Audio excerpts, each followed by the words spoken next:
Buenos días a todos. Les agradecemos su asistencia al seminario Sociedad y Política en el Perú, debate en tiempo de crisis. Hoy más que nunca creo que el nombre le hace mérito. En esta sesión presentaremos la mesa Estado, Sociedad y Política, instituciones, movimientos, partidos e informalidad. Como se ha venido presentando en anteriores mesas, la idea de este evento era proponerles al público un conjunto de mesas que permitieran abordar las problemáticas más estructurales y largo plazo en el país, ¿no? En este caso, la idea era abordar como dos temas que a veces se cruzan, pero no siempre son tratados de manera conjunta, ¿no? De un lado, la crisis de los partidos o la política sin partidos, que ha venido acompañada y hoy es más visible que nunca con una creciente polarización y con un uso de las normas constitucionales bastante cuestionado, ¿no? Incluso con propuestas de reforma. De otro lado, queríamos también pensar en esta mesa la extensión de la informalidad y la relación de la mayoría de los trabajadores con situaciones de inestabilidad, ¿no? Esta idea de juntar un poco una situación, condiciones económicas con dinámicas políticas, ¿no? Definitivamente la idea era pensar cuestiones de largo plazo, pero también la coyuntura nos exige un poco también pensar en escenarios futuros y en pensar lo que estamos viviendo hoy en día. Así que, por pedido de Romeo, también, organizador del evento, también puedo sugerirles y alentar a los ponentes que hoy día, si quieren, puedan también hacer referencia a cosas que estemos viviendo hoy. Entonces, sin más preámbulo, paso a presentar a nuestra primera ponente. Ella es Paula Muñoz, es profesora asociada e investigadora de la Universidad del Pacífico, tiene un doctorado en ciencia política por la Universidad de Texas y estudia temas sobre campañas electorales, clientelismo, estrategias distributivas e intermediación política, descentralización y política subnacional. Adelante, Paula. Gracias, Diego. Muchas gracias a todos, a Romeo y al IEP por la invitación. A ver, a mí me ponen en un aprieto porque es una mesa difícil, sobre todo decir algo en este momento, y con un panel tan distinguido. Así, por suerte, vamos a tener después a Martín para que, a Omar después y después a Martín para que, a ver si ordeno un poco este tema, ¿no? Miren, yo lo que tengo son algunas reacciones, me van a disculpar, de pronto un poco desordenadas, pero en parte, como parte de mi reflexión, o más bien mi confusión, como la de probablemente muchos en este contexto de las elecciones y el cuestionamiento al proceso electoral, digamos, de qué es lo que estamos viviendo, qué es lo que estamos viendo, ¿no? Entonces quería como hacer algún punteo de algunas ideas que creo que nos pueden permitir como poner más en contexto lo que está sucediendo, ¿no? Y salir un poco de la discusión electoral. Voy a poner mi reloj. Entonces, tengo como 3 puntos. Bueno, en realidad estoy por temas, pero en cada tema hay más de una idea, pero quería empezar primero como tratando de poner en contexto una reflexión no solo del Perú, sino en un contexto más regional, ¿no? Yo creo que las preguntas que tenemos, las preguntas que todavía, creo yo, todavía no podemos responder, tenemos que entenderlas dentro de un contexto regional más general y de la economía política de este contexto, ¿no? Creo que estamos justamente ya desde hace varios años, en realidad, más o menos desde el 2014 o algo así por el estilo, en la región como tal. Eso no quiere decir que este ciclo haya empezado en Perú en el mismo momento, pero estamos en un ciclo de economía política diferente que justamente está enmarcado por el final del boom de los commodities, ¿no? El final del crecimiento económico fácil, ¿no? Y entonces esto nos marca un contexto estructural diferente en la cual los procesos políticos y sociales toman nuevos carices, ¿no? y creo que hay como algunas reflexiones digamos, de qué cosas y qué procesos tenemos en común, ¿no? Y tal vez después explorar las diferencias puede ser interesante, ¿no? En realidad, pre-boom, o sea, no, durante el boom, en realidad, antes de que terminara ese ciclo, América Latina en general y Perú también, vivimos tiempos buenos. En Perú fue, en términos de crecimiento económico, en Perú fue justamente uno de los casos destacados, ¿no? De crecimiento económico, reducción de la pobreza, ¿no?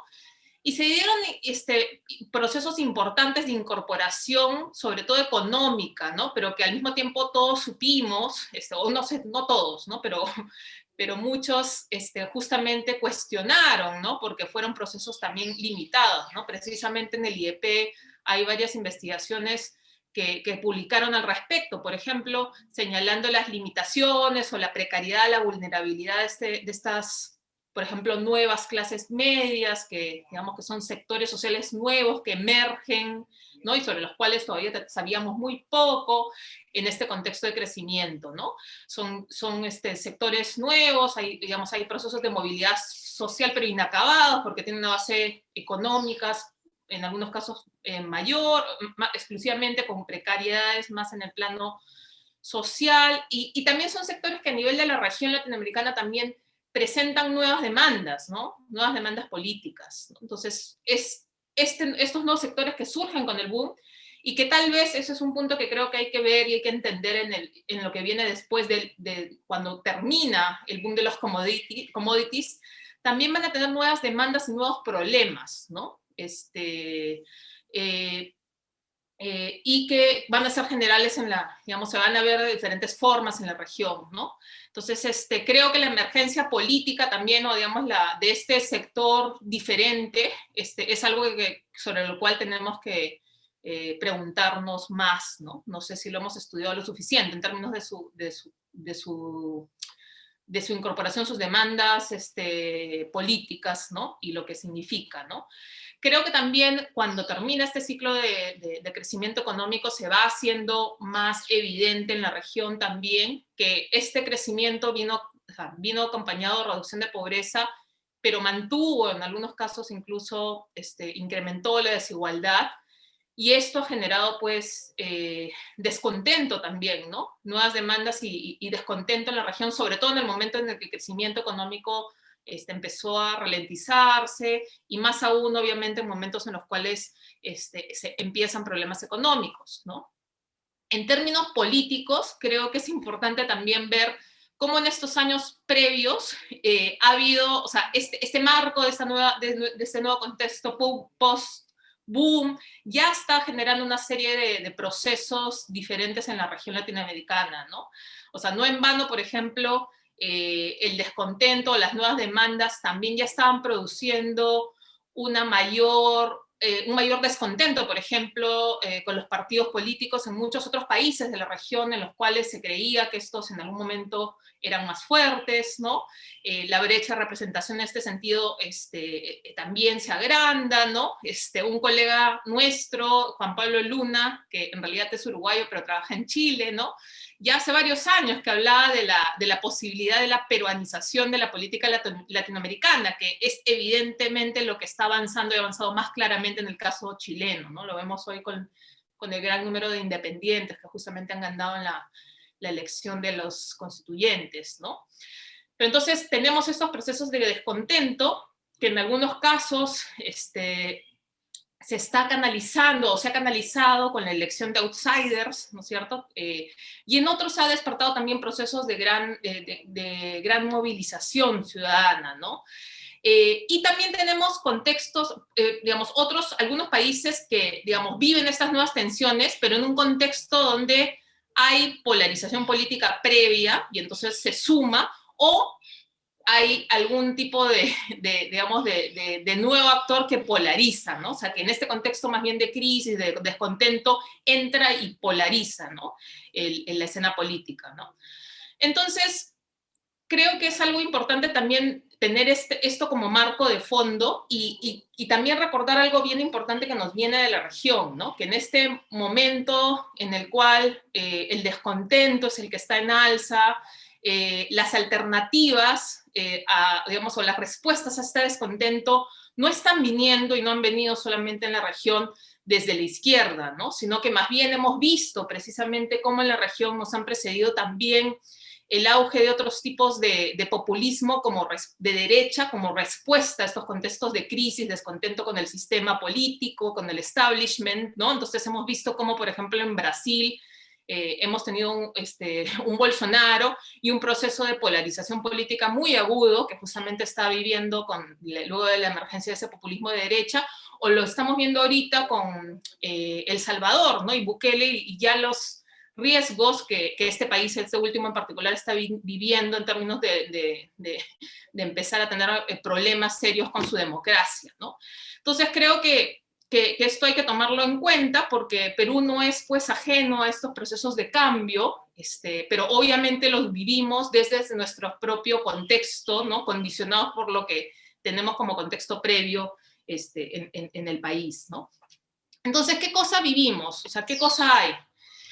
Creo que desde el 2020 estamos viviendo un momento de crisis múltiple y profunda. Este es el segundo punto que quiero hacer, ¿no? O sea, ya pasamos el proceso general de descontento de América Latina y desde el 2020 hemos configurado una situación muy particular, ¿no?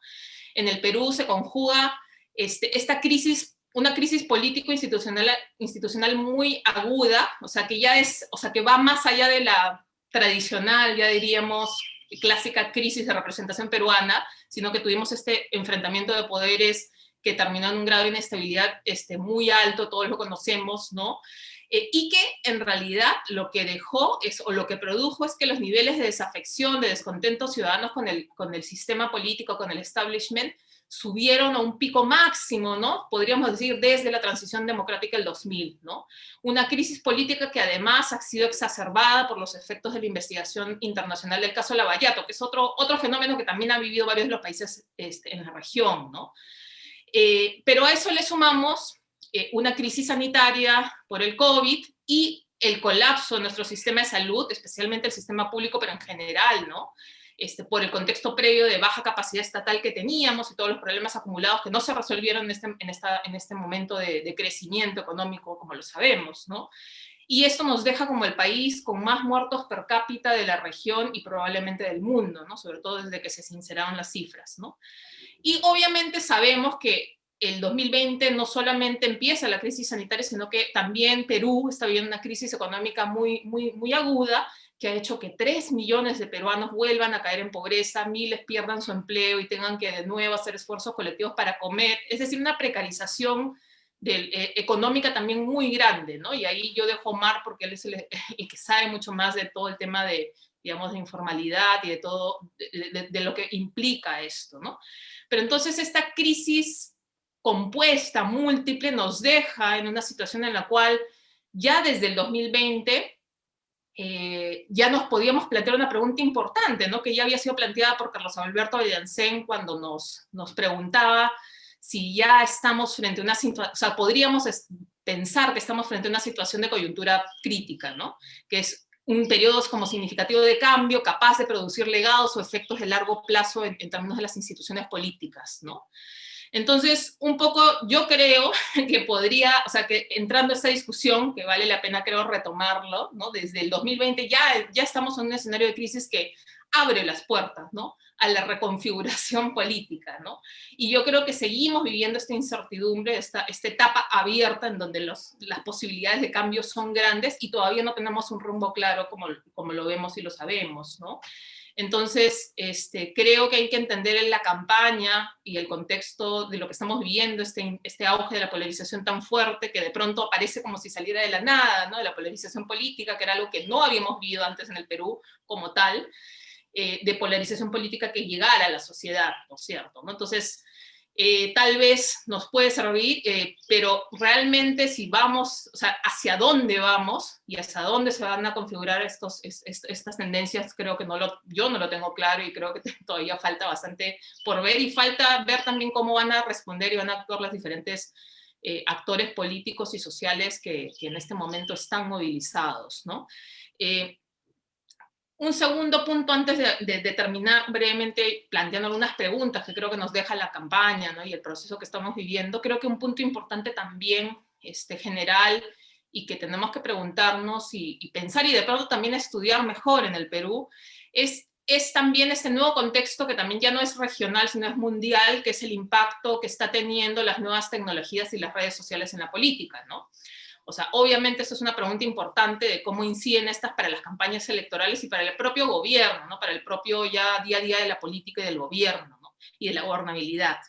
En especial el peso creciente de las campañas de noticias falsas en el mundo como un factor de desestabilización y como arma política, ¿no? Que facilita en muchos contextos el que la polarización política y social se dé, ¿no? Y se dé mucho más rápido tal vez que en el pasado, porque no es que antes no ha existido, ¿no? Pero el tema, estamos hablando de los ritmos o del tiempo social y cómo también algunos procesos están acelerándose, ¿no? Y esto, los peligros que esto trae para la democracia, no solamente en el Perú, sino en el mundo, ¿no?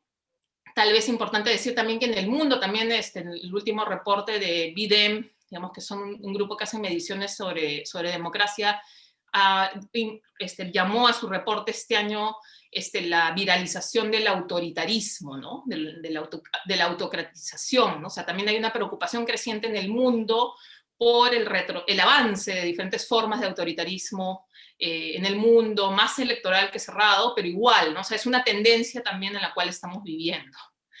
Y el tema de las nuevas tecnologías y redes sociales creo que también es importante porque también multiplica las posibilidades de actuación, no solamente desde las élites, sino también desde de los ciudadanos y la sociedad civil, ¿no? Entonces, por ejemplo, también vale la pena pensar en sus posibilidades, pero también sus límites para canalizar acción colectiva contenciosa, por ejemplo, ¿no? Pero también es importante ver lo que hemos visto en estos últimos meses y años, ¿no? Últimos 2 años, también cómo se vuelven también las redes un motor también de difusión de ideas entre la ciudadanía, que es algo que antes no se daba con tanta rapidez o frecuencia, ¿no? O sea, en el pasado había difusión de ideas, ¿no? Pero se da sobre todo entre élites políticas, ¿no? En cambio ahora, como recordaba, este punto lo hacía también otra persona en otro evento que vi, que fue, creo que fue Vicky Murillo, ¿no? O sea, ahora también corre mucho más rápido, ¿no? Y lo estamos viendo, lo estamos notando, ¿no? Entonces, para terminar, ¿qué vemos? ¿No? O sea, la elección se da en esta coyuntura, yo creo, en esta coyuntura regional de, digamos, de fin del boom de los commodities, descontento generalizado con la incapacidad que han tenido los sistemas políticos latinoamericanos de resolver problemas más estructurales, con las limitaciones y la distancia que sienten los ciudadanos latinoamericanos en general con sus élites políticas y los sistemas, los establishment, en medio de denuncias de corrupción por el caso Lavallato, ¿no? Y encima nos cae la pandemia, ¿no? Entonces, nuestra elección se produce en este contexto donde la crisis política que teníamos nos deja una fragmentación política extrema con 19 candidaturas, ¿no? Pero además desconfianza, desafección generalizada, ¿no? Ciudadana, ¿no? O sea, la gente que está esperando algo, está esperando un cambio, ¿no? Y esta crisis compuesta además, ¿no? En medio de esta crisis, ¿no? Eso abre la opción para que justamente se busquen opciones de cambio más bien hacia afuera, ¿no? Como ha sucedido en otros países, ¿no?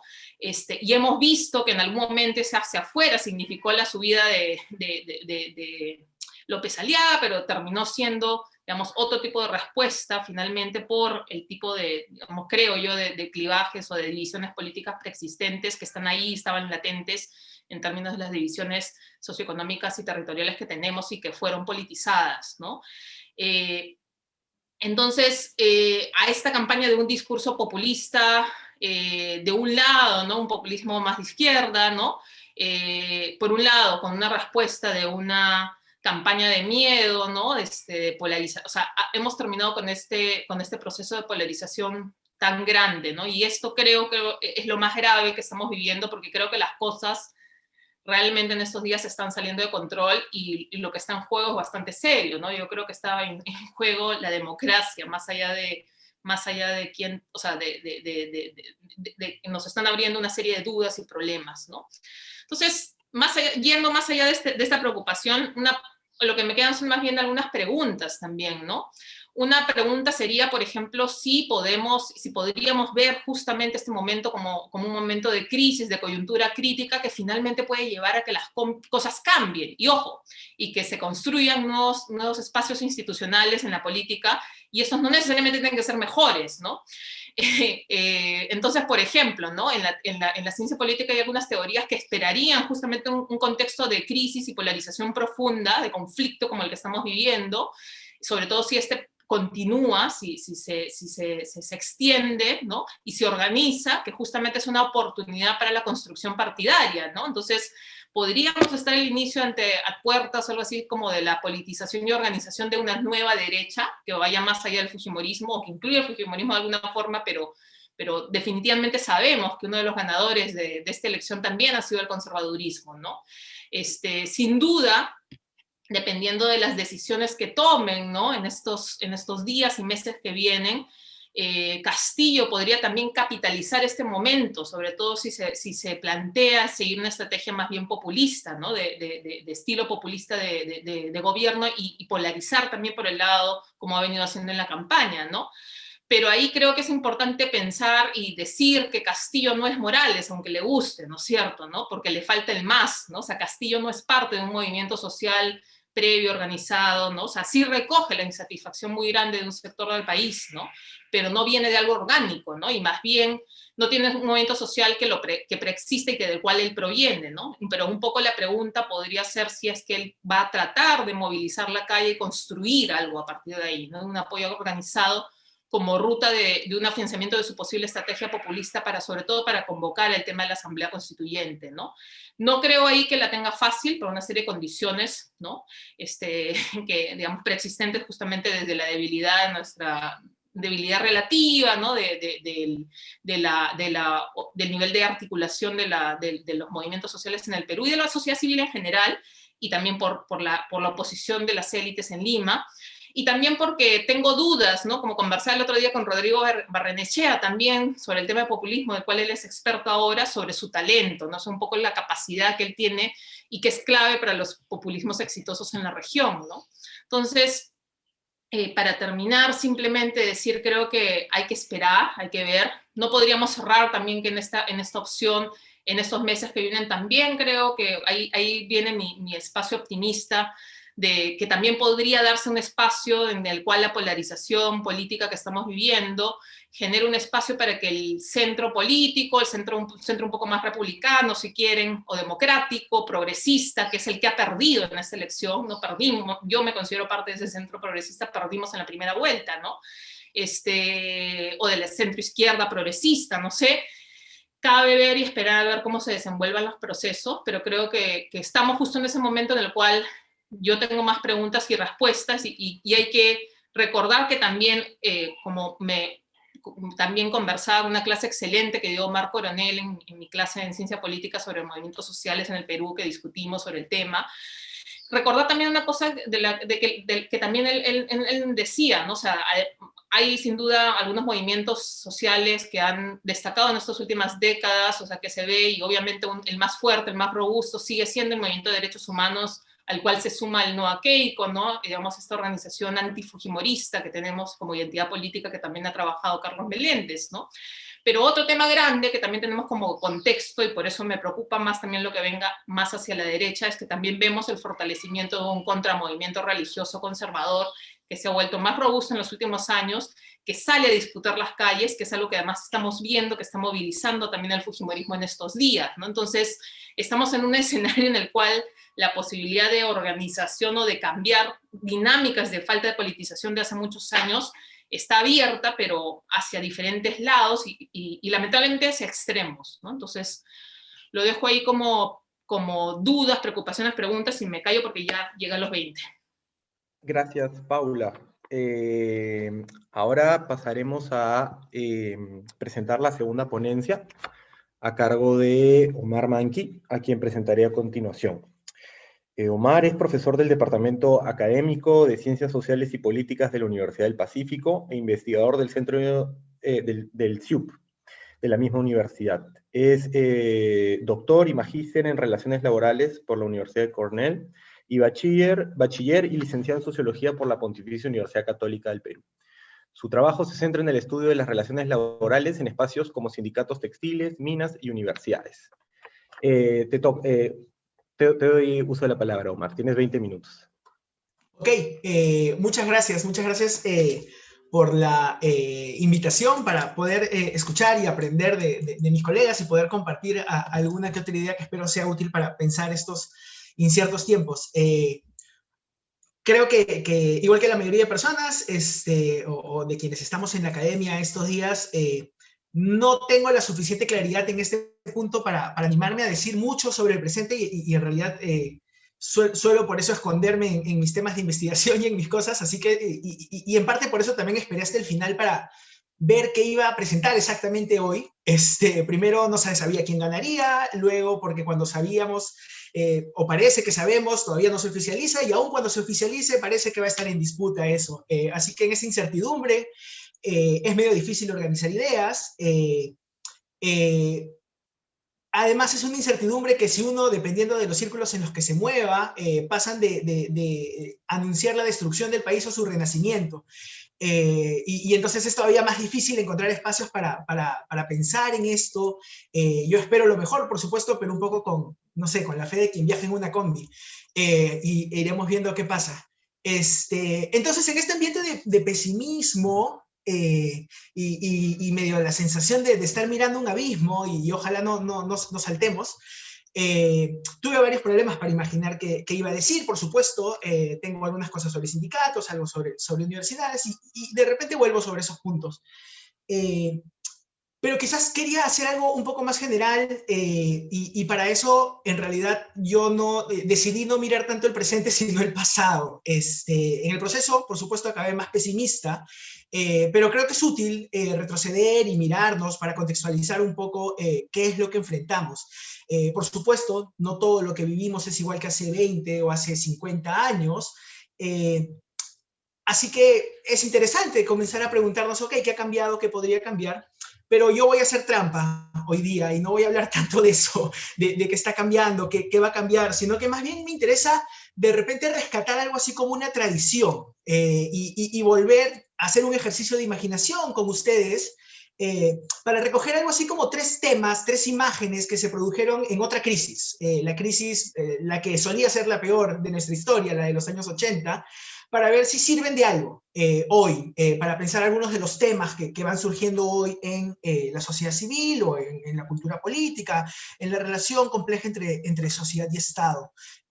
Obviamente supongo que para algo sirven, aunque con limitaciones que espero ir viendo hacia el final de lo que quiero comentar. Entonces, mi punto de partida es que obviamente el origen de nuestros dilemas y de nuestros problemas nunca está dado de antemano, ¿no?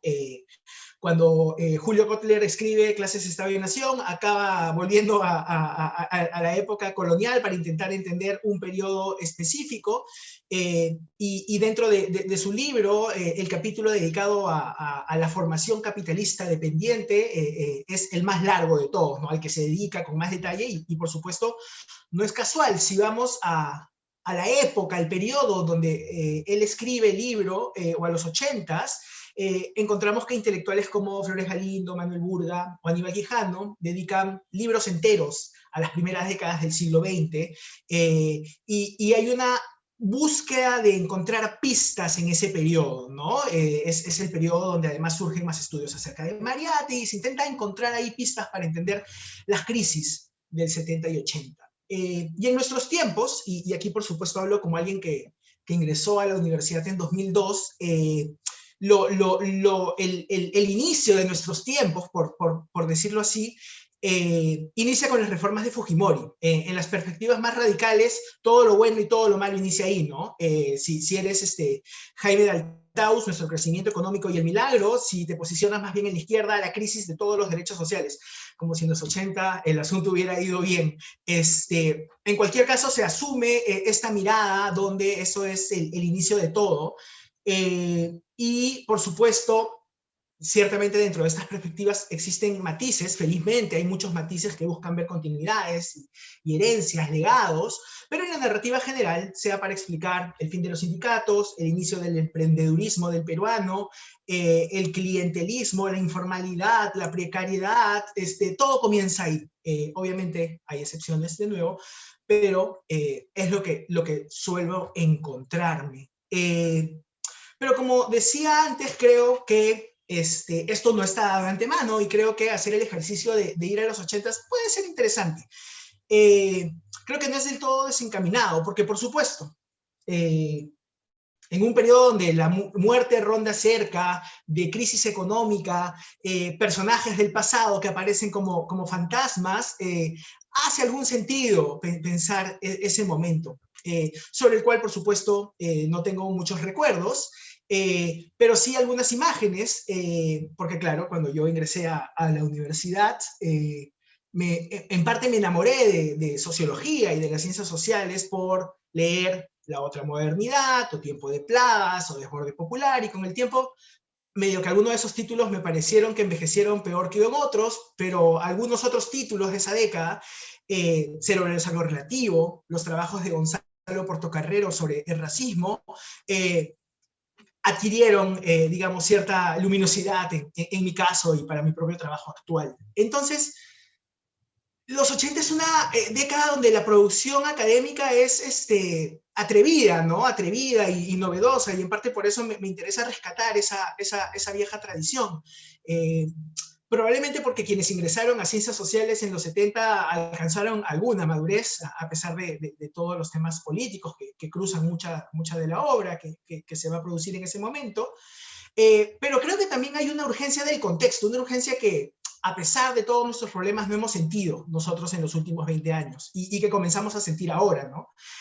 Los 80 es la década de elecciones democráticas universales, victorias de la izquierda, terrorismo, masacres en el campo, atentados en la ciudad, una larga y terrible crisis económica. Entonces, en ese contexto van surgiendo estos debates y conceptos que medio que están ahí empolvados, pero que, no sé, encuentro interesantes, y ahora voy a intentar decir por qué.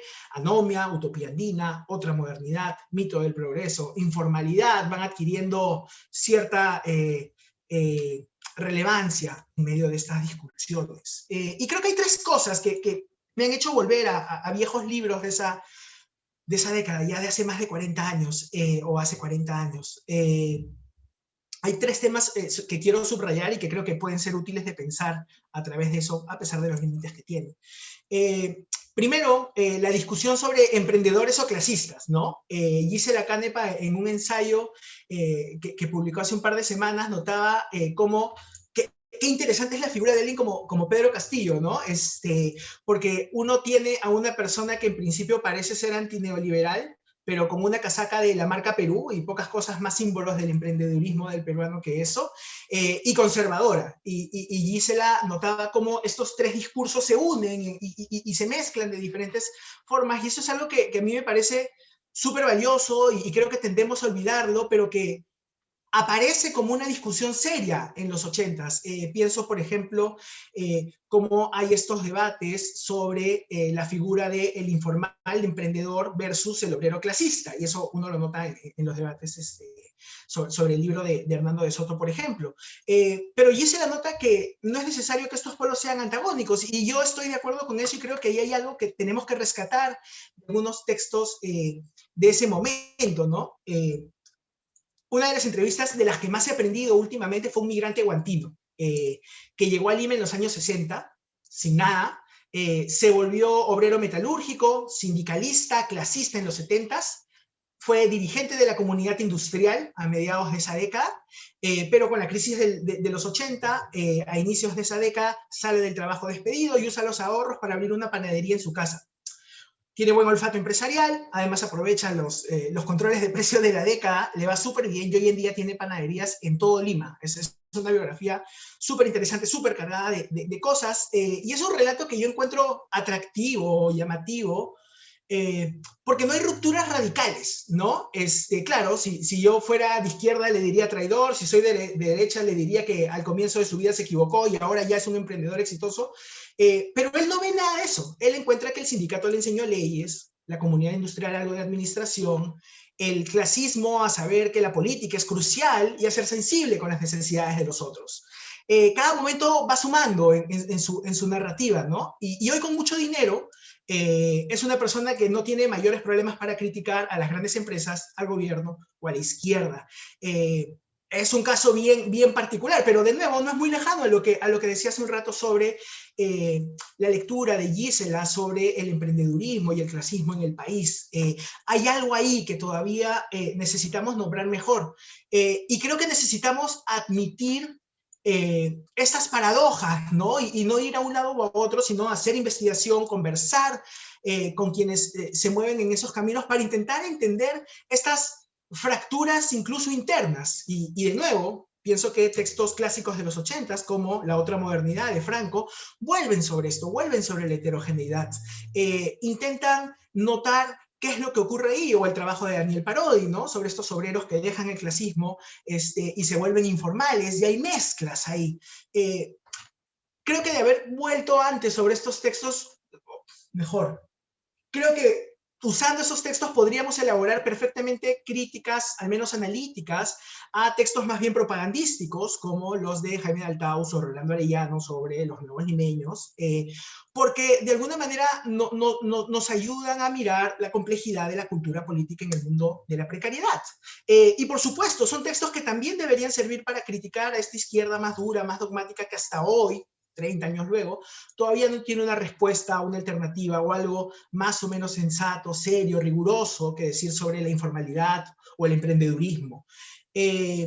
Entonces, creo que ahí hay algunos temas que pueden ser interesantes que pensar, y lo voy a dejar ahí para continuar con el segundo punto. Luego, si hay tiempo después puedo volver sobre esto, pero un segundo punto que creo que es interesante de esa década o de esos debates y que me sirven para pensar algo el hoy, es esto que por ahora llamaría una precariedad racializada, ¿no? Yo creo que es interesante pensar cómo también es en los años 80 donde la academia peruana con más claridad va notando las dinámicas del racismo y la precariedad que implica el racismo en el país. Y además estudios contemporáneos sobre los 80s nos van mostrando estas dinámicas también con mucho detalle, ¿no? Estoy ahorita pensando, por ejemplo, en estos ensayos de Shane Green sobre los subtes en el Perú, y en particular su ensayo sobre el problema del pituco en el Perú, donde él cuenta este choque durísimo dentro de la misma subcultura underground peruana entre los cholos y los pitucos, y Green tiene estas frases potentes, ¿no? Por ejemplo, cito, la feliz ignorancia, él nota la feliz ignorancia que el pituco tiene del poder de su privilegio y cómo esta contrasta con el profundo resentimiento estructural del cholo, quien debe decidir si es mejor contenerlo o dejarlo reventar, dependiendo de las condiciones históricas. El texto, que es de hace unos 5 años, me resuena muchísimo y no creo que porque vivamos en los 80s, ni porque nada haya cambiado, pero sí creo que hay algo ahí, ¿no? Hay ciertos momentos, y creo que los 80s y las últimas semanas han sido esos momentos, donde se abren estas heridas que solemos no querer ver. José Carlos Agüero la semana pasada en la presentación de su ensayo decía eso, estamos pagando el no aceptar que somos una sociedad de postconflicto. Y creo que hay algo ahí, esta precariedad se racializa en ciertos contextos, en ciertos momentos, y creo que es sintomático de alguna manera el que uno de los pocos debates serios, duros, más o menos recurrentes que hemos tenido en los últimos 20 años ha sido justamente sobre qué tan racista es este país. Martín participó, recuerdo, cuando yo era estudiante, en alguno de estos debates con Carlos Bruce, con Jorge Bruce, perdón, pero luego se ha repetido entre Rocha Brun y Pablo Drinot, y es uno de los temas duros, ¿no? que van apareciendo cada cierto tiempo, y que creo que en contextos como el que vivimos ahora vale la pena seguir pensando y mirando en esta lectura más de la politización del racismo. Mi lectura, por supuesto, es que esto ha cambiado, que este es un país menos racista que hace 40 y que hace 60 años, definitivamente, pero creo que en parte eso se debe a que durante los últimos 20 años nos hemos acostumbrado a no tener que reconocer las existencias de los demás, ¿no? Una manera como pienso lo que va pasando con parte de nuestra élite es que, claro, se dan cuenta que su voto vale lo mismo que el de otras personas y son momentos como límites donde eso ocurre, porque la mayoría de veces tenemos que no tenemos que confrontarnos a estos otros rostros, o los confrontamos en situaciones bien controladas, trabajadoras domésticas en situaciones de semi-esclavitud en algunos casos, colegios privados que parecen más los patios de nuestras casas, donde todos los niñitos son más o menos iguales, universidades, eventos académicos, todos los espacios son más o menos iguales en este país. Y entonces no aparece demasiado la discriminación, pero cuando algo se rompe, esto aparece, ¿no? Y aparece de nuevo. Uno puede escuchar a Vargas Llosa ahora y había gente que se sorprendía con Vargas Llosa siendo tan ignorante en realidad en su lectura acerca de por qué la gente vota por alguien el domingo, y uno puede sacar el libro de Carlos Iván de Gregori sobre las elecciones del 90 y estar diciendo lo mismo. No es un viejito senil, es que estos momentos lo fuerzan y lo llevan ahí. Lo mismo con Juan Luis Socio, de Gregori lo cita hace 30 años y uno lee lo que escribe ahora y es más o menos lo mismo. Entonces, no sé, yo pensaba que volver a estos textos, volver a estos debates, ayuda porque permite mirar una serie de pistas, ¿no? Y obviamente la referencia final en esto serían los trabajos de Gonzalo en Sacaojos o Racismo y Mestizaje, ¿no? Algunos amigos me decían, claro, las élites ahora están con miedo porque se pasan todo por WhatsApp y entonces viven asustadas y se creen cualquier mentira. Y yo les decía, o les tomaba foto a un párrafo de Gonzalo hablando de cómo la clase alta limeña tenía este mito de pobres yendo a los banquetes con sacos y metiendo su comida ahí, ¿no? Y era, bueno, es eso realmente muy diferente a estos limeños que están diciendo en video que Castillo se va a robar a sus niños. Estamos viviendo como el último capítulo de Racismo y Mestizaje. Omar, disculpa, te quedan 5 minutos. Ok, perfecto. Entonces, creo que ahí hay un tema adicional que pensar. Y el último tema en el que he estado pensando como, no sé, como algo que de nuevo me echa luces sobre algo, es la tradición autoritaria, ¿no?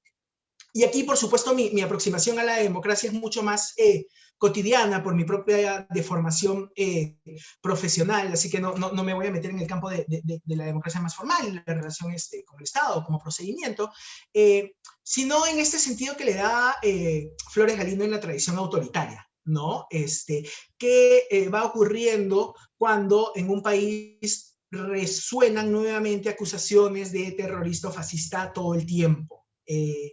Y esto, por supuesto, esto no lo crea Fujimori. De nuevo, creo que acá tenemos un arduo trabajo nosotros en la academia para mostrar que Fujimori no crea nada de esto. Fabiola Basso narra esta historia en su libro, de nuevo, sigo con los subtes, sobre un concierto subte en San Marcos que no puede llevarse a cabo porque un grupo de Patria Roja, de sicuris de Patria Roja, van y les dicen que esa es música alienada imperialista y que si no se van, algo va a pasar, amenazándolos con violencia física. Y claro, uno lo lee desde el hoy y suena medio absurdo, pero ese es el nivel de violencia y autoritarismo al que se podía llegar, ¿no? Controlar que ciertos profesores no dieran clases porque se alejaban del dogmatismo. Era común en los 70s y en los 80s en la universidad peruana. Y sin embargo es una lógica muy similar a de quienes hoy día están armando listas con miembros de comunidades religiosas, académicas, artísticas, notando que no se pueden traicionar los ideales del libre mercado y la libertad, ¿no? Entonces, esta democracia que no es cotidiana es otro elemento que creo que se mapeó bien en los 80s y no quiero decir que se haya ignorado durante 20 años, pero sí creo que da algunas luces acerca de esto, porque además, y aquí sí me hago la pregunta, ¿qué pasa luego de esto, no?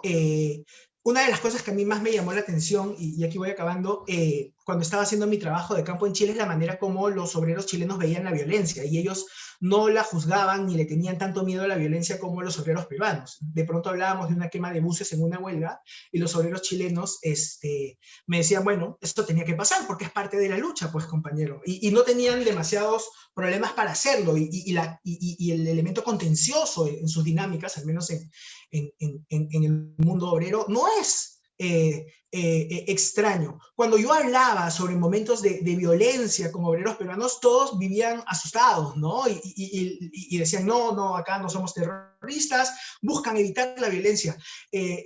Pero me pregunto si eso ya no tocó el límite, ¿no? No tocó fondo. Me pregunto hasta cuándo puede servir esa lógica.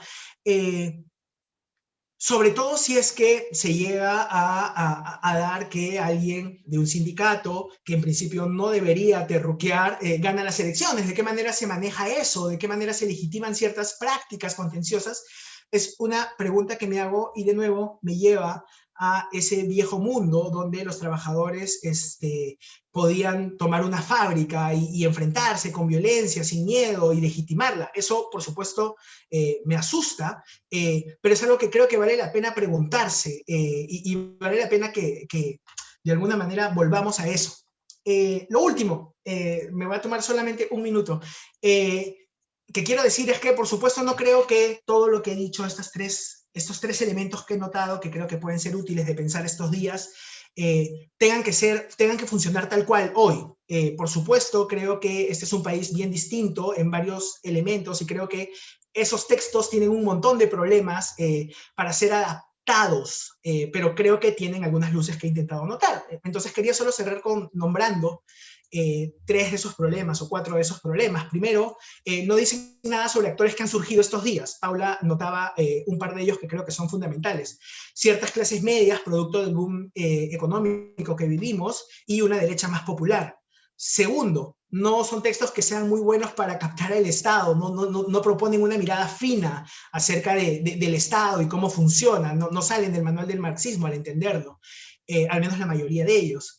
Tercero, son formas que incluyen elementos de raza y clase, pero no hay nada sobre género o sobre feminismo, y es una mirada que creo que cualquier lectura acerca de precariedad y acerca de lo que enfrentaremos en el corto plazo necesita incorporar, sobre todo porque gane quien gane, tenemos proyectos conservadores encima.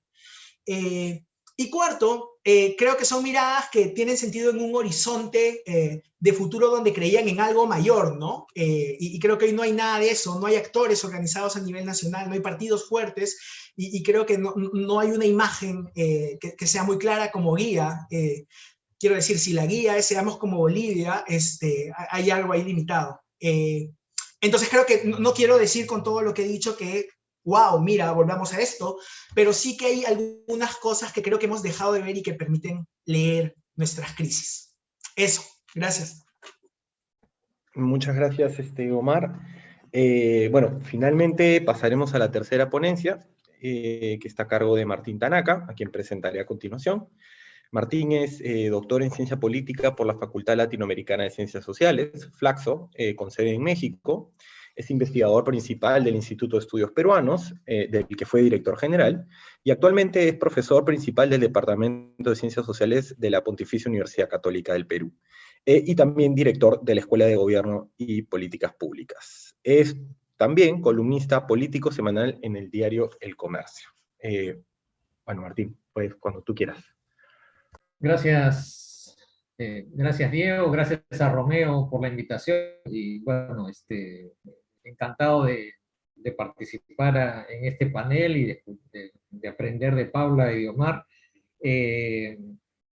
Bueno, yo en los minutos que tengo quiero hacer un comentario quizá un poco en la línea de lo que ha trabajado, ¿no? Tratar de establecer un balance de cambios y continuidades, ¿no? Efectivamente, yo también tuve problemas para decidir cómo armar esta presentación. el título general nos habla de Estado, sociedad y política, ¿no? Pero luego hay como unos descriptores sobre instituciones, movimientos, partidos, informalidad. Y ciertamente creo que el momento que estamos viviendo es tan complejo que es difícil formular una pregunta más precisa, ¿no?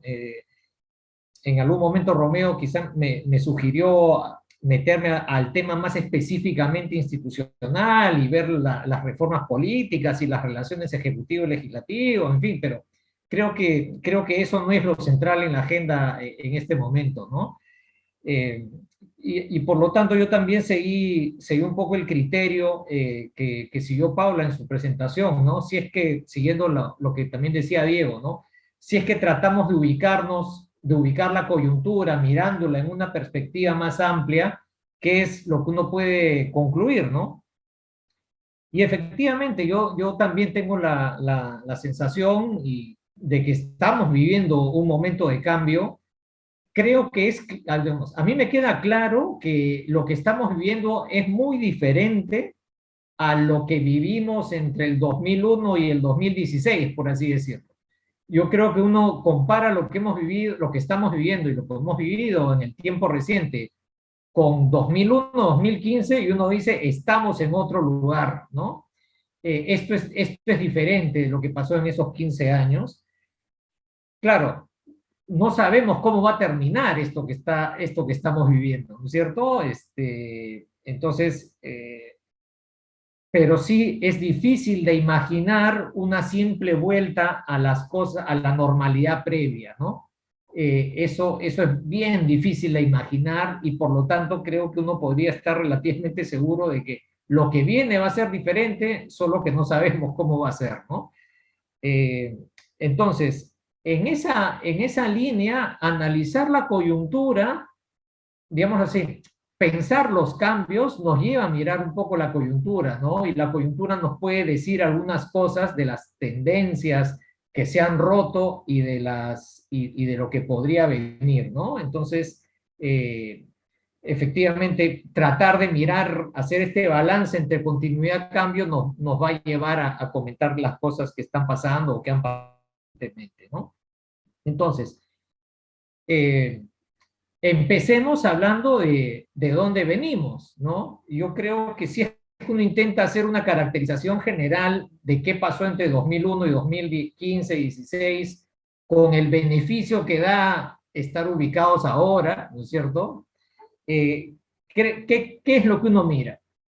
Creo que hay un telón de fondo que no ha cambiado. Ese telón de fondo tiene que ver con los discursos antipolíticos, la desconfianza en la política.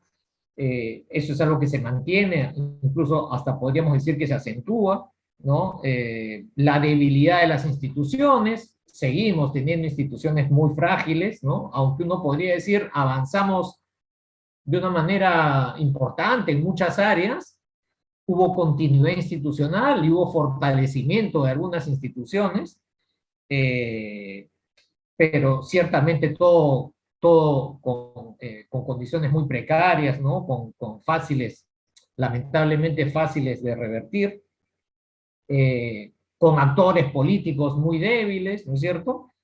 Pero con todo, en medio de esa debilidad, creo que habría que decir, otra vez, mirando las cosas desde ahora, es que por lo menos había cierta continuidad de algunos liderazgos y de algunos referentes, ¿no?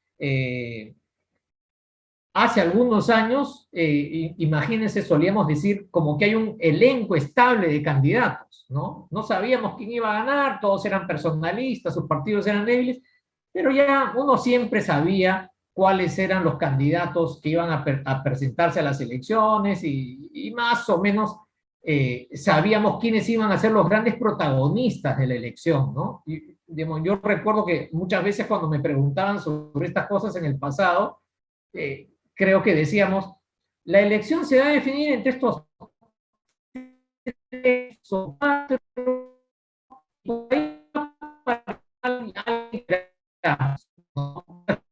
pues estándar de elecciones anteriores. Sabemos que uno de ellos va a pasar a segunda vuelta y por ahí va a aparecer alguien inesperadamente, ¿no? Como verán, en esta última elección ya se ha roto ese patrón, ¿no? La incertidumbre ha sido muchísimo mayor, ¿no? Bueno, otro elemento en común, creo yo, que uno encuentra en el pasado es la hegemonía, digámoslo así, de un discurso neoliberal, ¿no? Entre las élites políticas y sociales, ¿no? Había cierto consenso de que el modelo económico funciona, que no hay que tocar, ¿no? Y que pues cualquier atentado contra la estabilidad económica es un pecado mortal, digámoslo así, ¿no? Esa es una línea que no se debe pasar. Y bueno, y como sabemos, pues fue así que Alan García supuestamente era el cuco populista y como sabemos en su gobierno 2006 fue bastante ortodoxo y lo mismo pasó en el 2000, ¿no? Llega al gobierno, en primera vuelta hablando de la gran transformación, pero luego no hubo gran transformación, ¿no es cierto? Un manejo bastante ortodoxo. Y entonces eso, creo que la hegemonía de ese discurso era muy fuerte, ¿no? Y el respeto, digámoslo así, a los fundamentos de la estabilidad macroeconómica eran, pues, eran sacrosantos, digámoslo así, ¿no? Eh, eh, y bueno, otro elemento que me parece que es importante mencionar es que en medio de esta debilidad partidaria se abrieron pues espacios para la entrada al sector público y a la vida política en puestos clave de muchos independientes, ¿no? Ya no eran militantes partidarios los que ocupaban los puestos públicos y los ministerios, sino sobre todo independientes, y esos independientes por lo general actuaban otra vez con estas lógicas tecnocráticas, ¿no? Había cierto consenso especializado sobre lo que había que hacer, y entonces eso explica que haya habido una continuidad importante en algunas áreas del Estado, ¿no? No solamente en la parte macroeconómica, sino empezó a generarse cierto consenso en el sector educación, ¿no? Se avanza algo en reformas institucionales del sector público, en fin. Pero hay una élite, digámoslo así, una élite tecnocrática también creo yo bastante legitimada, ¿no? Si es que se producía un pulseo entre los tecnócratas y los políticos, yo creo que la percepción que tenemos del pasado es que el pulseo por lo general lo ganaban los tecnócratas, ¿no? Ellos eran los que sabían, los políticos no tenían la preparación, el conocimiento suficiente, ¿no? Bueno, creo que para no extenderme demasiado, más o menos podríamos ponernos de acuerdo en que esos son algunos de los elementos fundamentales del diagnóstico. Creo que entonces las cosas empiezan a cambiar a partir del 2016, ¿no? Y creo entonces que el gran cambio que ocurre en el 2016 es un cambio que ocurre en el campo de la derecha, ¿no? Y por lo tanto, si uno piensa en agendas de investigación para lo que viene, creo que estudiar el mundo de la derecha se vuelve cada vez más importante, ¿no? Porque creo que las cosas que cambian ocurren sobre todo en ese terreno, ¿no? Entonces, qué es lo que empieza a cambiar? Empieza a cambiar que, por ejemplo, el consenso económico tecnocrático empieza a resquebrajarse. Hace un momento Paula mencionaba, ¿no? A partir del 2014 más o menos ya cambia el contexto económico, ya el crecimiento no es el de antes. Y entonces, antes los técnicos neoliberales, por así decirlo, todos estaban de acuerdo en la defensa del modelo, pero a partir de 2014-15 empieza a haber mucho debate sobre qué es lo que hay que hacer. Unos dicen, oye, hay que profundizar el modelo y hay que promover con más convicción la gran inversión extranjera, y otros que dicen, no, oye, hay que construir instituciones, hay que diversificar la economía. En fin, empieza a haber matices, diferencias que digamos, ya hacen que no haya un discurso monocorde, ¿no? Respecto a esto. Paula ya mencionó, el caso Lavallato destruye algunos liderazgos políticos, ¿no? Esta imagen de que todos nuestros expresidentes están, pues, estuvieron y están con problemas judiciales. Y bueno, y otro gran cambio, por supuesto, es el cambio del fujimorismo, ¿no? El fujimorismo que había sido el garante de la continuidad de las reformas de los 90, el partido estabilizador, por así decirlo, entre el 2001 y el 2015, ¿no? Cambia de carácter. O sea, el fujimorismo es clave para darle mayoría al gobierno de García, ¿no es cierto? Es clave para controlar el riesgo populista de Ollanta-Humala, ¿no? Pero en su enfrentamiento, bueno, a partir del 2016 ocurre esto de que el fujimorismo cambia de carácter, ¿no? O sea, el fujimorismo en su enfrentamiento con Kuczynski está como, digámoslo así, dispuesto a arriesgarlo todo, ¿no? El fujimorismo ahora puede propiciar la censura del ministro de Economía, ¿no? Que era supuestamente el movimiento que era el garante de la continuidad económica, no le importa, ¿no es cierto?, cuestionar al tecnócrata, banquero, encarnación del modelo neoliberal por excelencia, que era Kuczynski, ¿no? O propiciar la renuncia de su ministro de Economía, Torne, en el enfrentamiento en el que cayeron, ¿no?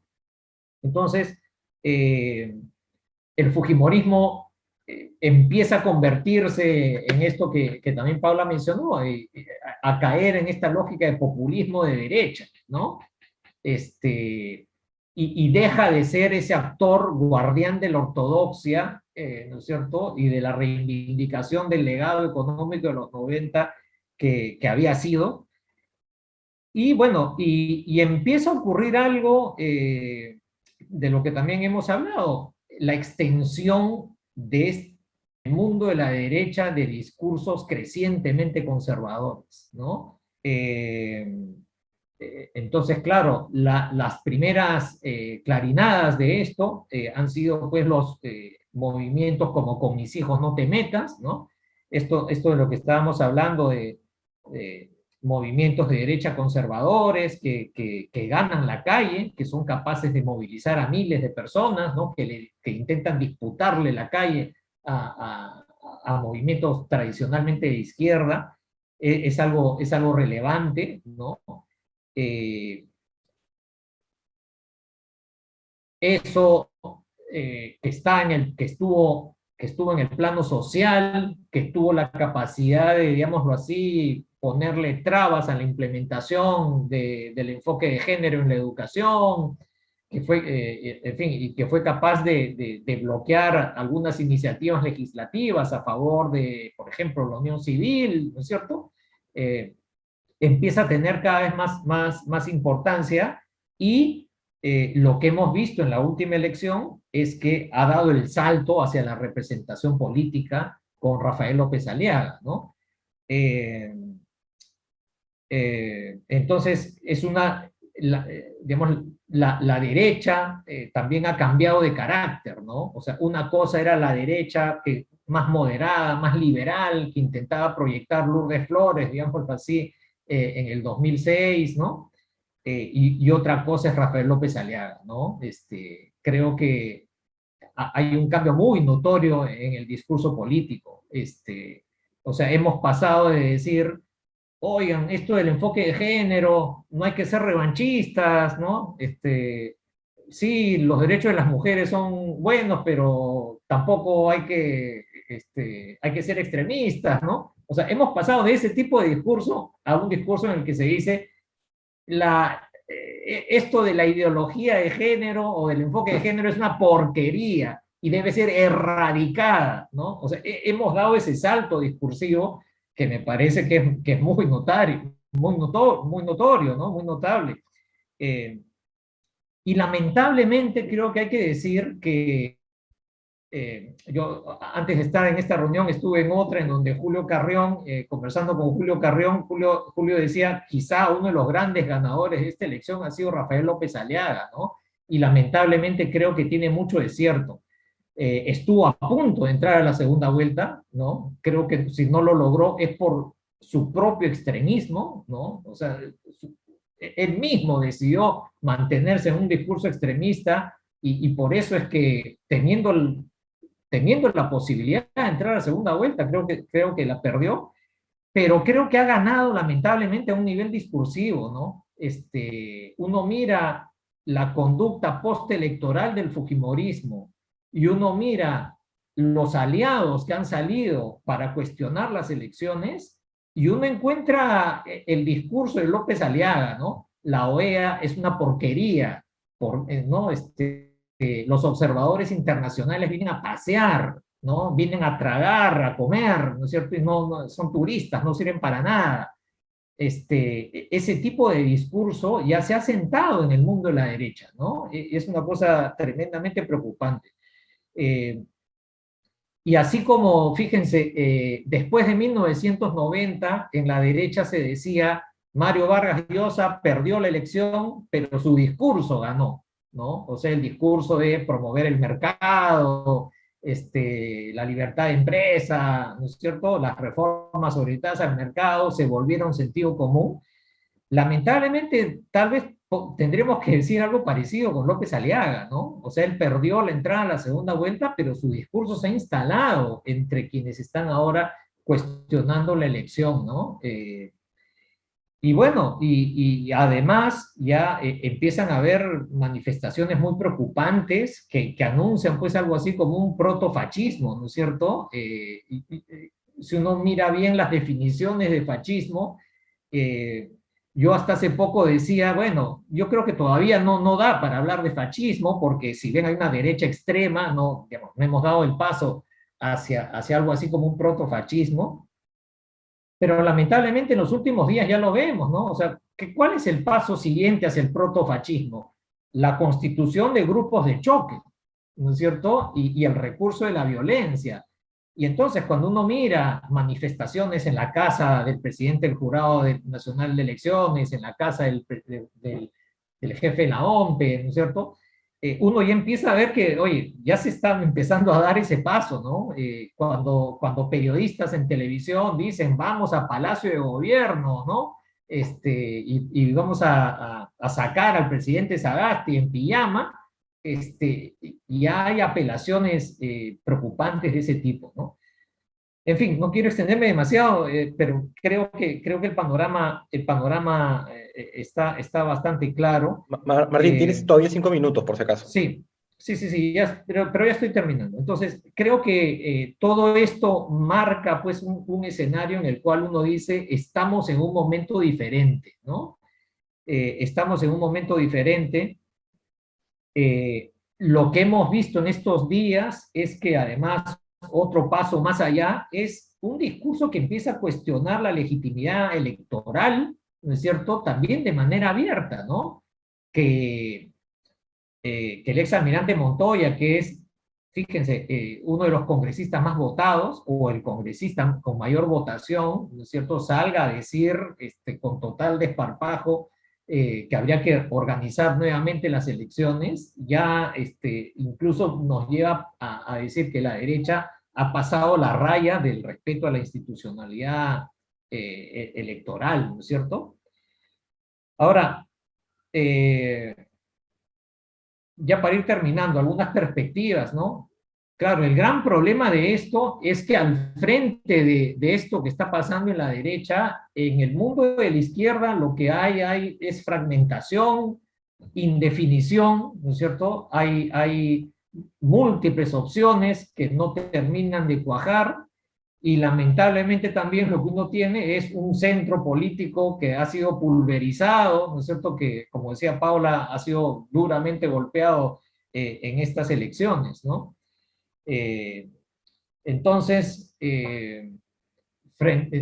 respecto a lo que viene, cabe tener la esperanza, digámoslo así, de que algunos sectores de derecha, como ya empieza a verse también, ¿no?, empiecen a abandonar ese discurso más extremista que se ve en otros sectores, ¿no? Y ya uno empieza a ver sectores de derecha que dicen, oigan, una cosa es decir que hay irregularidades y otra cosa es pedir un golpe de Estado y otra cosa es desconocer los resultados, ¿no?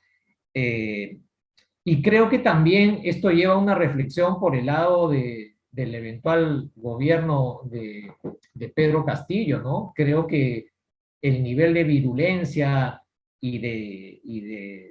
digamos, de confrontación extremista que está esbozando la derecha podría abrir la posibilidad para un gobierno muy amplio, digámoslo así, ¿no? Casi en una lógica de frente antiderecha extremista, ¿no?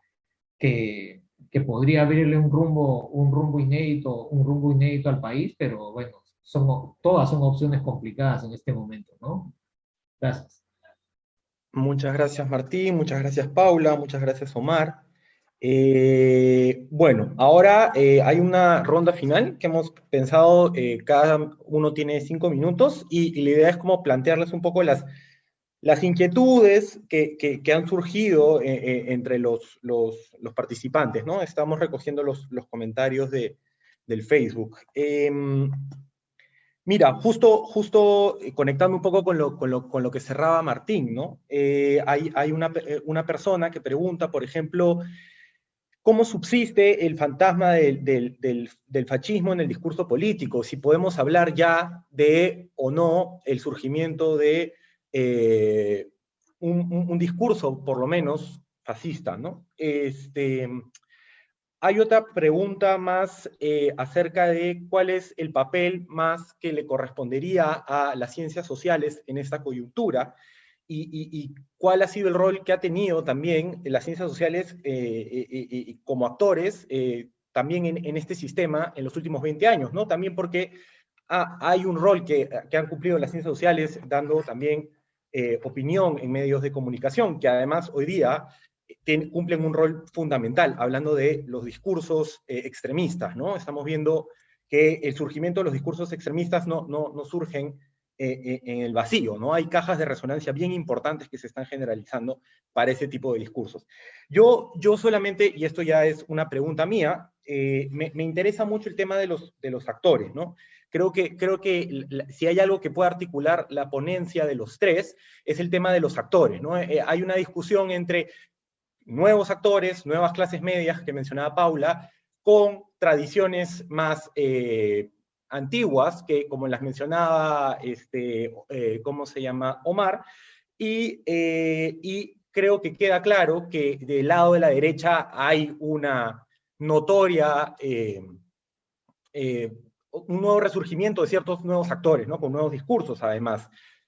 Yo quería preguntar en el tema de los actores hacia la izquierda, ¿no? Es decir, ¿qué tan nuevo es Cerrón, Perú Libre? ¿Es un movimiento de izquierda que además surgió regionalmente? Yo sé que todos sabemos que hablar de partidos en este país es casi un exceso de la palabra, pero ¿qué organizaciones nuevas puede haber desde ese lado del espectro? ¿Qué retos también hay por ahí, ¿no? Nada, yo les planteo esas tres interrogantes y nada, empezamos por el mismo orden con el que comenzamos. Paula, te doy la palabra por 5 minutos. Ya, qué malvado, me haces empezar a mí. Bueno, a ver, en términos del rol de las ciencias sociales en esta coyuntura, me parece importante, digamos, resaltar lo que ya han dicho, creo que fue sobre todo Omar quien lo resaltó, ¿no? Que es un poco haciendo la revisión de los 80s y también un poco dialogando con el contexto actual. Hay fenómenos que creo que por, no sé, por sesgo profesional o ideológico, hemos dejado de ver o hemos dejado de estudiar, ¿no?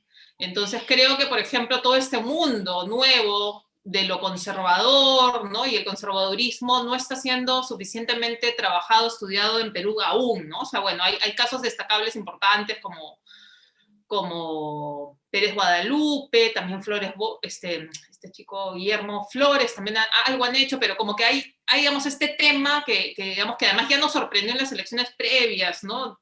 También con el FREPAP. Algunos han estudiado eso también desde la antropología, ¿no? Pero, digamos, hay una agenda pendiente, porque creo que como tradicionalmente las ciencias sociales peruanas miran demasiado hacia la izquierda, ¿no? Y en ese entusiasmo a veces con los sujetos sociales y todo, pierden de vista o dejan de ver otros fenómenos sociales que también son importantes ver, estudiar, trabajar, ¿no? Algo similar había pasado con el fujimorismo hasta hace unos años, ¿no? Entonces creo que en términos de las deudas o trabajos pendientes, creo que tenemos que como completar nuestra agenda, ¿no? Y hacerlo menos, creo, al menos esa es mi opinión, menos normativa en la definición de los temas, ¿no? Para justamente ver los procesos sociales y políticos en su complejidad, ¿no? Y no dejar pasar algunas cosas, ¿no? Y de los actores, digamos, a partir de las preguntas que tú planteabas, Diego, bueno, en general yo creo que también hay mucho que ver que todavía no estamos viendo.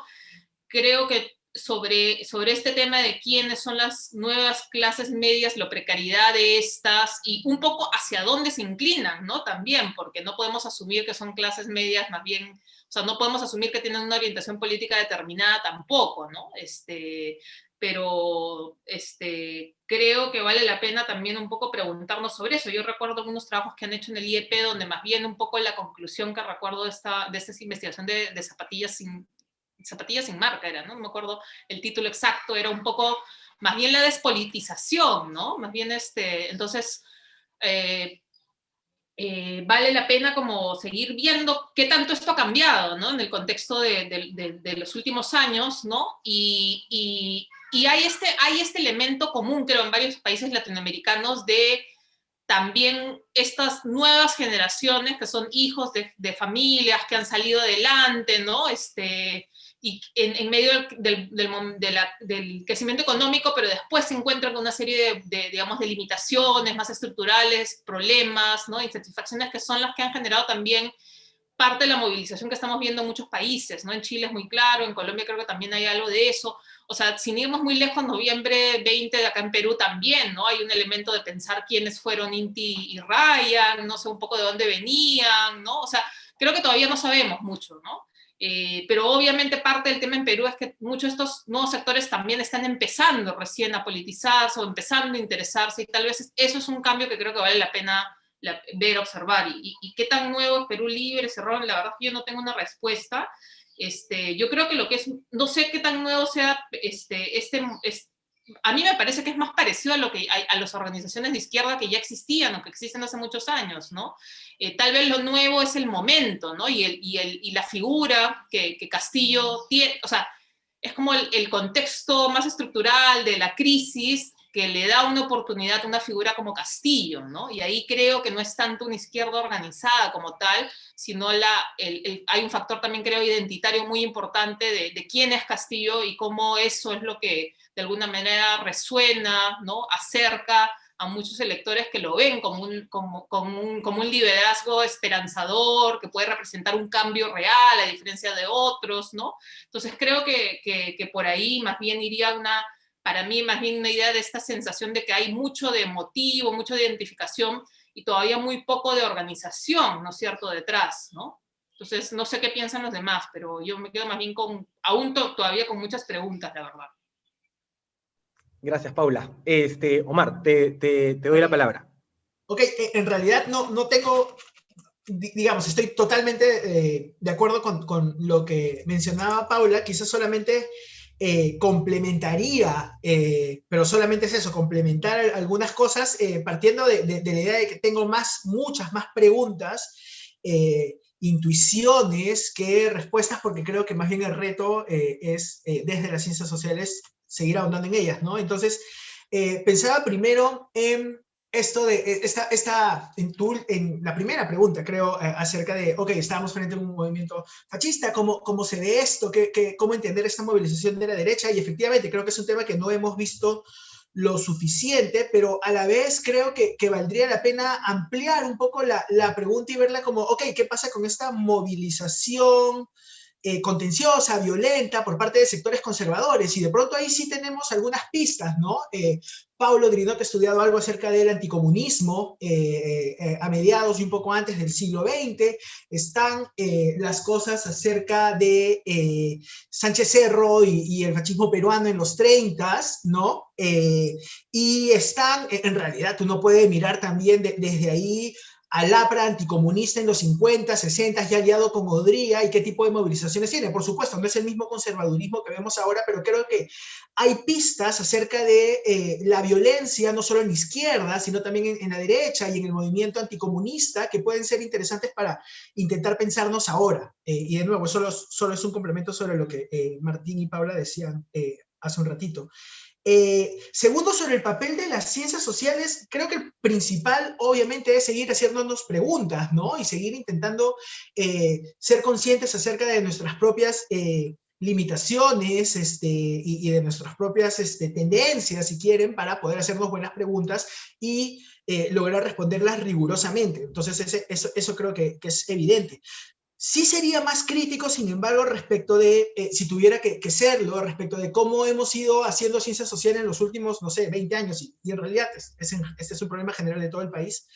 Pero para poner el ojo sobre nosotros, ¿qué tanto hablamos con colegas nuestros en provincias, ¿no? ¿Qué tanto los invitamos a nuestros eventos académicos? Yo estaba, solo por caer espeso, pensando a hacer alguna base de datos solamente sobre este último año, donde todos los eventos han sido virtuales, para ver qué tanto invitábamos e integrábamos a voces de universidades que no fueran de Lima y que no fueran la PUC y la UP a nuestros eventos, ¿no? Y esto aplica a la UP, a IEP, a GRADE, a PUC, y en realidad somos casi siempre los mismos, ¿no? Recién ahora se va abriendo y aparecen personas en Arequipa, en Piura, pero creo que ahí también tenemos que ser autocríticos, porque finalmente nosotros también deberíamos ser puentes, y creo que toda la literatura sobre innovación nos dice que cuando escuchamos otras voces aprendemos más. Entonces, sospecho que si fuéramos capaces de hablar, conectarnos, escuchar qué se está investigando en otros espacios, quizás podríamos tener una vista más general acerca de nuestro país. Creo que todavía somos muy limeños, y ese sería mi rollito crítico sobre nuestro trabajo, y obviamente yo estoy ahí incluido. Y nada, tercero, sobre la izquierda, en realidad no tengo mucho más que agregar sobre lo que ya se ha dicho y lo que yo mismo decía hace rato, ¿no? Tenemos creo que hay mucho Martín decía, el gran cambio viene con la derecha, y yo estaba pensando, sí, pues, ¿no? Lo cual no quiere decir que no pase algo con la izquierda, pero o que la izquierda sea más débil que la derecha. En realidad creo que si uno ve en términos de capacidad de movilización, de organización, es tan o más fuerte, pero todavía con las mismas tradiciones, en general con los mismos actores debilitados y sin capacidad de articularse demasiado. Sean sindicatos, sean comunidades campesinas preocupadas por la minería, sean sindicatos magisteriales, que son muy, muy particulares, va más o menos lo mismo, ¿no? Creo quizás una pregunta más interesante, y ahí me quedo callado, sería pensar esta cultura política de izquierda, ¿no? Y qué es exactamente, es algo que creo que todavía necesitamos pensar bien. Paula hablaba de estos jóvenes que han vivido algo del crecimiento económico y que ahora podrían chocarse con la realidad, ¿no? Y de nuevo, los 80 me persiguen. Y yo pensaba más bien en el voto de Pedro Castillo en Puno, ¿no? Un lugar donde la mayoría de personas que hacen estudios sobre emprendedurismo, temas de administración, van a encontrar a los emprendedores, ¿no? El comerciante puneño, es como que el capitalismo popular ahí en medio de la informalidad. Y bien, ¿por quién han votado en Puno? ¿No? Y cómo logramos conciliar esa elección por parte de quienes en principio deberían estar también asustados por Pedro Castillo, si le creemos a los medios, quiero decir. Entonces, creo que ahí hay rompecabezas que tenemos que perseguir, y que no lo vamos a hacer si nos quedamos, digamos, digamos, viendo los viejos temas, ¿no? Eso, sí. Muchas gracias, Omar. Bueno, Martín, tú cierras. Tienes 5 minutos. Bueno, gracias. Como decía Omar, yo también quiero añadir algunas cositas a lo ya dicho, porque ya ha sido bastante dicho, ¿no? De lo que respecto a los temas planteados, ¿no? Un comentario sobre el tema del protofascismo, ¿no? Yo creo que hay lamentablemente elementos que permitirían pensar que esto, digamos, podría dar lugar a una expresión política un poquito más orgánica, organizada, ¿no? Ojalá que no, pero lamentablemente ahora como que este debate postelectoral ha hecho que como que se pierde el recato y el pudor, ¿no? A nivel de los discursos políticos, ¿no? Entonces, claro, empieza a surgir esto de que Acá hay un grupo de personas, sobre todo en las serranías, ¿no es cierto?, que son irracionales, que tienen que tener alguna especie de tutela por parte de los sectores más modernos, más civilizados. Eso ya está, digamos, flotando como discurso en muchos ambientes de derecha. La movilización con fines intimidatorios, ¿no? Felizmente sin violencia, pero ya hay el recurso a la intimidación, ¿no es cierto?, con estas manifestaciones en las casas de funcionarios importantes, ¿no? Este desdén por el mundo institucional, ¿no? Este desdén a las leyes, a las normas, a las instituciones, a la comunidad internacional, son elementos centrales, me parece, de un discurso de este tipo, ¿no? Yo creo que hay una disputa ahí dentro de la derecha que hay que ver cómo se termina definiendo, ¿no? Pero sería terrible, digámoslo así, que el gran referente político de la derecha después de esta crisis termina siendo Rafael López Aliaga, ¿no? En cuanto a las ciencias sociales, solamente sumaría a lo que suscribo y a lo que ya se ha dicho, solamente sumaría que en esta coyuntura también este discurso según el cual la ciencia en general era muy importante, ¿no? Y que había que hacerle caso a los científicos y todo esto de sin ciencia no hay futuro. También creo, en una vena autocrítica, ha mostrado muchísimas limitaciones, ¿no? De muy diverso tipo, ¿no? Y que van pues por el lado de lo que dijo Paula, de lo que dijo Omar, creo que tendría poco que añadir, pero efectivamente ese es todo un tema, ¿no? Cómo la emergencia sanitaria y la crisis y la conflictividad política han mostrado los límites y los problemas de ese tipo de discurso. Y termino con lo de la izquierda, ¿no? Siguiendo un poco lo que decía Paula, yo creo que la candidatura de Perú Libre, cuando la inscribieron hacia noviembre o diciembre, yo he comentado eso varias veces, ¿no? Yo creo que con pasar la valla y meter unos cuantos congresistas, ellos están 100% satisfechos y hubiesen firmado ese resultado sin dudarlo, ¿no? Entonces, claro, es un grupo pequeño que tiene una base regional en Junín, alianzas con algunos otros sectores más allá, redes vinculadas al gobierno regional de Junín, redes vinculadas al magisterio, a trabajadores del sector salud, y pues si no es mucho más, ¿no? Y entonces, claro, han sido beneficiados de una dinámica que los ha rebasado totalmente, ¿no? Entonces, la gran pregunta ahora es si es que ellos también van a saber leer las oportunidades que se les están presentando en esta coyuntura o no, ¿no es cierto? O si se van a mantener con un discurso como el de primera vuelta, por así decirlo, o si van a saber leer que el escenario es totalmente otro ahora, ¿no? Y si bien se ha complicado muchísimo por esta movilización de la derecha, al mismo tiempo se les ha abierto las posibilidades para construir un frente muy amplio y construir una convocatoria muy grande también, ¿no? Pero como también decía Paula, citando a Rodrigo Barrenechea, hay que ver hasta dónde llegará el talento y la intuición política de Pedro Castillo, ¿no? Muchas gracias a los ponentes. Bueno, nosotros damos gracias a su asistencia también, a todos los participantes. Damos por concluida la sesión. Los invitamos a seguir este seminario el martes 25 de junio con la quinta y última mesa, que va a recoger parte de lo que se habló acá. Trata sobre el arraigo social del conservadurismo y la agenda de derechos, movimientos y partidos, ¿no? Nos va a acompañar Rodrigo Gil, quien es investigador del instituto, Omar Coronel y Carolina Ortiz, si no me equivoco. El video de esta mesa lo podrán encontrar en las redes sociales del instituto. Muchas gracias por su participación.